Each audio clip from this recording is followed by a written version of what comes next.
Are you from a scale-up? Raise your hand if you're from one of the scale-ups that you came from out of town, or just from a startup, like you work in a startup. Okay, put your hands down for a second.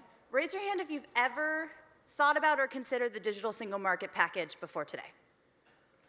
Yeah, one or two. So I think that is very common among startups, that we don't spend enough time thinking about policy and what it means and how it impacts us. So that's why we have three amazing people here today who are from not quite startups, but they were once startups. So I'm gonna bring them up here, ask them a few questions, and not take up too much of your time. So let's get started. Kenneth Carter, he is not up here, we got his picture and name wrong, unfortunately, but he is the lead counsel at Cloudflare. Thank you so much for being here.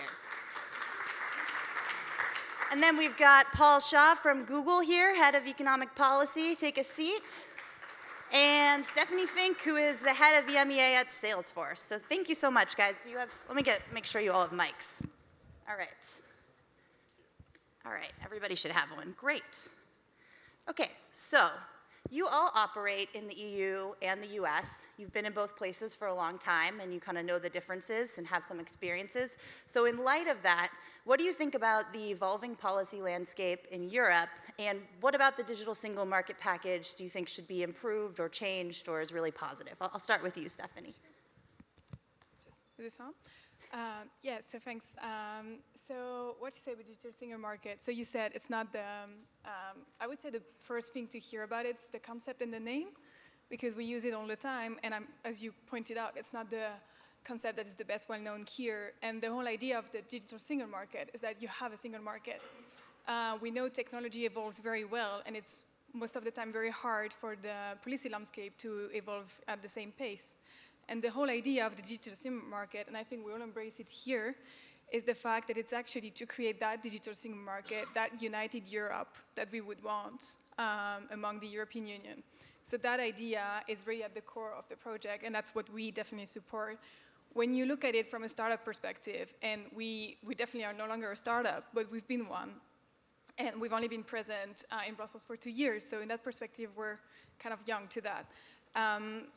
If you look at that, what is an issue is the market, and as we said, the fragmentation. So everything that can be done in that proposal to help fight the fragmentation, and there are a lot of ideas in there, that is extremely helpful. And from a cloud computing perspective, the one thing that is very important to us is what you see, that you have the united Europe, the strong Europe, that you don't see the borders that actually cloud computing doesn't know, that you don't see them reflected in policies. So that would be my first point, but I won't take more. Great. Paul? Thanks, Melissa, and it's great to be here. I mean, I think there are a couple of thoughts immediately for me. I have been reading a lot about the digital single market. It's in the Wall Street Journal, and a lot of the tech press here in the Valley have been covering it. And I think a couple of pieces for me have been missing in the debate. You know, one is, which Michael mentioned in his remarks, digital skills, and I think that that is an area where we're hugely optimistic because we see what the companies using Google are doing. So everything from just our AdWords customers, our analytics customers, YouTube customers.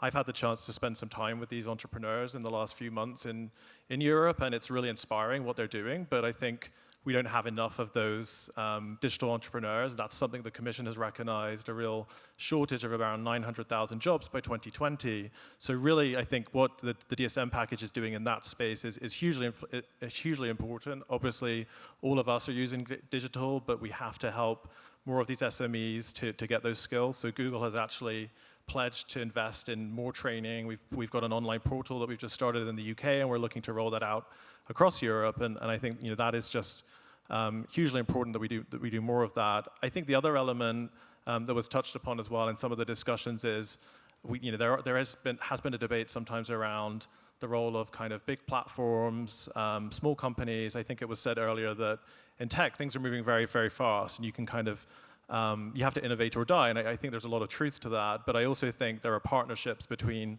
startups and between platforms like Google and Apple and Amazon and many others, and that's actually helping companies to have access to a global marketplace, whether it be through YouTube or through Google Play for Android developers, obviously. And I think we're optimistic because we see what is happening in Europe with companies like Spotify and Zalando and many others who are using those platforms and who we're partnering with. And that makes us optimistic about this path we're heading down. And Ken. Thank you. We at Cloudflare are still very much in startup mode. Europe is our second home. It's our second office in London, our first international office, and it is quite an important market for us. So anything that makes it easier for us to do business there, we're obviously very supportive of. So harmonization is largely very good for our business. It makes one market where we can develop one set of contracts, one set of privacy policies, treat all of our customers the same across 300 million internet users, as opposed to doing this for each of the member states. I think our experience, without getting into the nitty-gritty of the 16 proposals, our experience in Europe, for example, in interconnection, has been very good. So the framework directive over the last, I want to say, almost 2 decades, has been very good at developing competition in network infrastructure, and it's very easy for us to obtain interconnection. We're about 50% peered in Europe. So about half of our bandwidth in Europe is peer-to-peer, and so we only have to pay for about transit for about half of our traffic. That's been a very good experience for us. We do reserve some concerns about prescriptive regulation, particularly in encryption and privacy, which make it more difficult for us to do business. By way of example, it took us 11 months to do a partnership distributor contract with a European entity. These contracts take us less than a month to do with the same contract with a U.S. player, because of the concerns of privacy and because of sort of over-prescriptive regulation. Sure, and I think we can all agree that a unified Europe would be really great for Silicon Valley. So maybe you can talk a little bit about what the impact of having a fully integrated digital single market would be for each of your respective companies, and how you would plan to use that in your business. Whoever wants to take it first and feels ready. I'll jump in. Go for it. Cloudflare runs a network which is referred to as a reverse proxy. And we sit between our customers' websites and the public internet and handle requests for them. And this is a millisecond game. So 100 milliseconds is something that you cannot cognitively perceive. It's about the time it takes to blink your eye for the eyelid to come down but not back up. But if your website loads 100 milliseconds slower, you have a worse experience. You don't return, you don't purchase as much if it's e-commerce. And our job is to make sure that that website responds in 50 or 100 milliseconds less time. And the way we do this is by putting data centers all around the world. We have about 47 at present, and we want to be less than 50 milliseconds from 98% of the world's population. The way we do this, more and more data centers. So if we can palletize the same equipment, ship it off, and run everything in the same way to each data center, it makes life a lot less complex. And we're now getting to the point where we're double deployed in Europe, where countries like France and Germany, where we have two data centers. Who's ready to go next? Yeah, I mean, I think it kind of goes back to what I was saying before, in that we hear from our customers that they're facing certain challenges, and we obviously hope that our tools, AdWords Analytics and so on, are able to help them to actually trade globally, to trade. They might be making Stollen cake in Germany and they're trading that to the US or Japan or somewhere like that. But unfortunately, we do still hear about kind of borders being a barrier for them. So I think anything that makes it easier, obviously, yeah, reducing the rule book to one rule book for the digital space, that is good for us. If our customers are doing well, they're hopefully working more with Google. We've also tried to help kind of fostering these ecosystems by setting up campuses, working with tech hubs, trying to find opportunities to bring the startup ecosystems together in Europe. I think that what we're doing today is also a great thing, and if we can replicate this and have more of this transatlantic connection, that would be great. And from my perspective, so I'm just thinking one thing, and I'm very happy to say that in front of this audience, Europe has been our fastest growing region so far. So I would say so far so good. So I cannot imagine what it would be without the fragmentation. But also, and the one thing I could see with less barriers to the business we're having in Europe right now, I could see even more small companies being able to be successful as well. I won't bore you with that and the whole we're going to we want always our customers to be successful. Whoever was here last week heard enough of us for probably another year. But it's that idea of we have a lot of small companies that use our products, and they often turn to us and like, can you help us? We'd love to do all of that, but in terms of the whole compliance for every single country, we are sometimes also forced to turn into legal advisors to our customers, which is not our role. We help as much as we can and as much as we can also legally. But if you can remove some of that, I think it's going to be even easier for them to embrace the cloud and new technologies.